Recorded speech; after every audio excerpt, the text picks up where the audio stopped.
तो मैंने वही जनता से कहा कि जिन नेताओं को आप चुनकर भेजते हैं आप उनके संपत्ति के बारे में पता करें। आज किसी का दिल्ली में, किसी का रांची में, किसी का विदेशों के कंपनियों से टाइप है।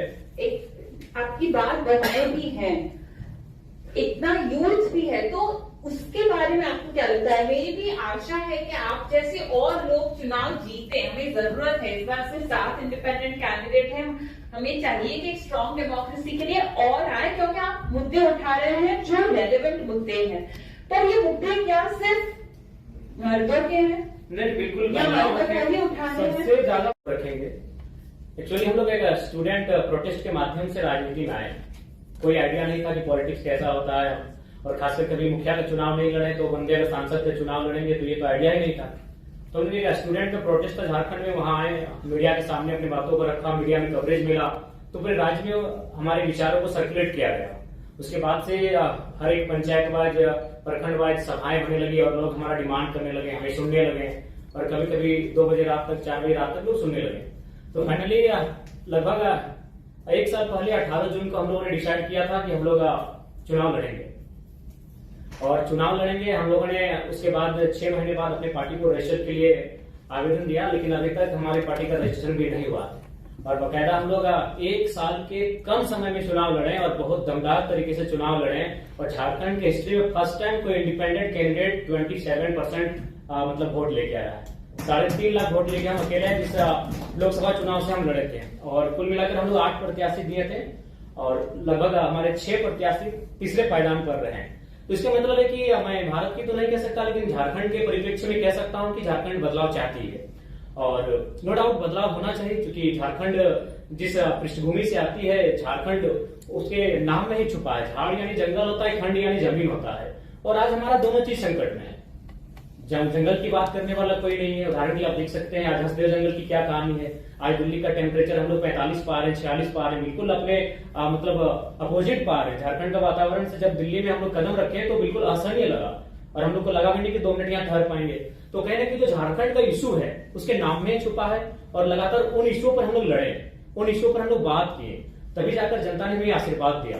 नहीं तो उन पार्टियों से चुनाव लड़ना जो पार्टियां 40 साल पुरानी है, जो पार्टियां 50 साल पुरानी है, जिनका बूथ स्तर में कार्यकर्ता है, जिनके पास धनबल है, उनसे टकरा पाना पॉसिबल नहीं था।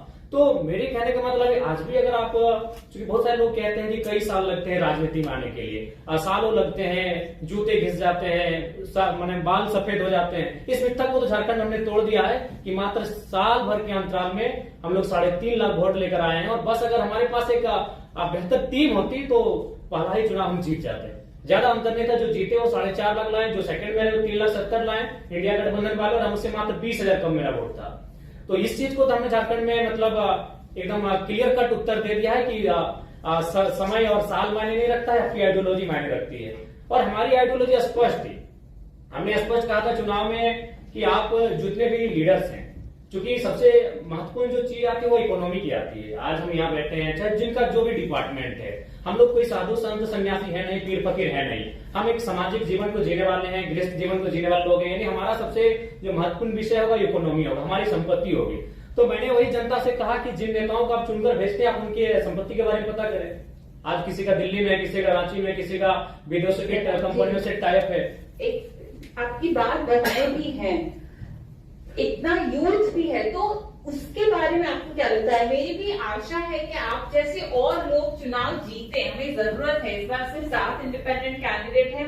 हमें चाहिए कि एक स्ट्रॉन्ग डेमोक्रेसी के लिए और आए, क्योंकि आप मुद्दे उठा रहे हैं जो रेलेवेंट मुद्दे हैं।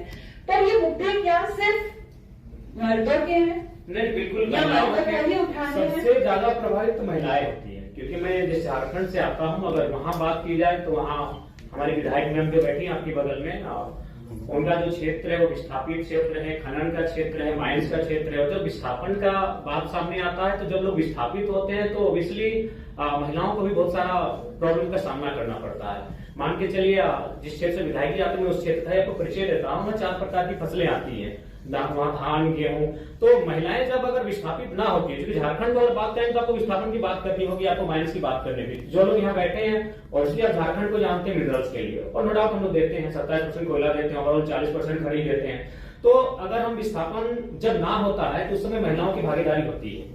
खेती के माध्यम से हो, साग सब्जी के माध्यम से हो, यानी महिलाओं की परस्पर भागीदारी होती है। अगर पुरुष खेत को जोतने का काम करते हैं तो महिलाएं वहां धान उगाने का काम करती है, उसको रोपने का काम करती है, और फिर महिलाएं जब धान को काटती है तो पुरुष को खेत कर लेके आते हैं, यानी 50-50% होता है। जब खेत हमारे पास होते हैं तो हमारे पास जो महिलाओं की भागीदारी होती है 50% होती है, लेकिन जब उस क्षेत्र से हम विस्थापित कर जाते हैं, वो क्षेत्र जब गवर्नमेंट किसी परियोजना के लिए ले लेती है तो महिलाएं शून्य हो जाती है, उनके हाथ कट जाते हैं। तो लाइक दिस जब हम लोग न्यू झारखंड की बात करेंगे तो महिलाएं ऑब्वियसली बहुत भारी संख्या में होंगी, और इस चुनाव में हमारे पास जो मेरा वोट बैंक रहा 3.5 लाख, उसमें अगर रेशियो भी देखा जाए तो 60% यूथ थे, बाकी 40% महिलाएं थी। तो कहीं ना कहीं उसमें उस दिशा में हम लोग अच्छा काम किए हैं और महिलाओं को अच्छा कनेक्ट भी किए हैं, क्योंकि महिलाओं ने भी इस समस्याओं को देखा। आज अकॉर्डिंग टू कोरोना के टाइम का जो हमारे पास रिपोर्ट था उसमें 12 लाख झारखंड के प्रवासी मजदूर मिले, और उन प्रवासी मजदूर की जो पीड़ा है महिलाओं ने भी घर बैठकर देखा कि दिवाली है, होली है या ईद है, उनके बेटे उन्हें प्रदेशों से बधाई भेजते हैं, उनके बेटे उनको विदेशों से बैठ के बधाई भेजते हैं। तो कहीं ना कहीं हमने उनको कनेक्ट किया, उन मुद्दों से महिलाओं को भी हमने कनेक्ट किया, इसलिए महिलाएं भी खुलकर आई और हमारे पक्ष में मतदान किया। और हम आशा करते हैं, क्योंकि हम लोग बार बार कहें हम लोग एक लर्नर हैं, और आज इस कॉन्फ्रेंस हॉल में हम लोग भी कुछ सीखने के लिए आए हैं। मैं आपको बताना चाहूंगा, मेरे गिरिडीह लोकसभा में 2261 बूथ हैं। हमको लगता है कि 1200 से 1300 बूथ में हमारा बूथ एजेंट बैठा था, 1000 बूथ में हमारा एजेंट नहीं बैठा था, और फिर भी हम लोग वोट गेन करके आए। तो हम लोग ऑब्वियसली लर्नर पीरियड में है, और चीजों को जब हम लोग सीखेंगे और जब इस प्रकार दिल्ली में बैठकर, महाराष्ट्र में बैठकर, अन्य प्रदेशों के जाके कॉन्फ्रेंस में बैठेंगे, सेमिनारों में, संगठनों में हम लोग भाग लेंगे, और उन चीजों को जब हम लोग सीख कर जाएंगे, कुछ परिपक्व होकर जाएंगे, तो अपने झारखंड में निसंदेह उसका इम्प्लीमेंट करेंगे और बेहतर करेंगे। हम आशा है कि आज जो प्रबुद्ध लोगों के बीच हम बैठे हैं, जब इनसे हम कुछ सीख कर जाएंगे तो आने वाले झारखंड में विधानसभा चुनाव नवंबर में हम लोग बेहतर करेंगे। और अखबार की सुर्खियों ने भी संदेश दिया है, हम लोग बेशक चुनाव हारे हैं, लेकिन आज 4 दिन से लगातार अखबार की सुर्खियों में यही रहा कि जयराम महतो हार के भी झारखंड के राजनीति के नायक बने, और बकायदा नेशनल न्यूज में भी हमें स्थान मिला, द हिंदू में स्थान मिला, द ललित भी गई थी हमारे इंटरव्यू के लिए। और यही नहीं, बाकी जो नेशनल पार्टियां हैं जिनका सिंबल है वो अभी अब हम लोग से टाइप करने के लिए इंटरेस्ट जता रहे हैं, लेकिन हमने स्पष्ट कह दिया है कि आपकी आइडियोलॉजी हमसे मैच नहीं चाहते, हम लोग न्यू पॉलिटिक्स करेंगे। क्योंकि आज हम लोग सिद्धांतिक पॉलिटिक्स की बात करने आए हैं, तो सिद्धांत से कोई समझौता नहीं होगा। 2 चुनाव और हारेंगे, 4 चुनाव और हारेंगे, नहीं जीतेंगे। हमारी जो नई पीढ़ी आएगी वहां से शुरुआत करेगी जहां से हम लोग छोड़ के जाएंगे, लेकिन सिद्धांत से कोई समझौता। Thank you Jairam ji.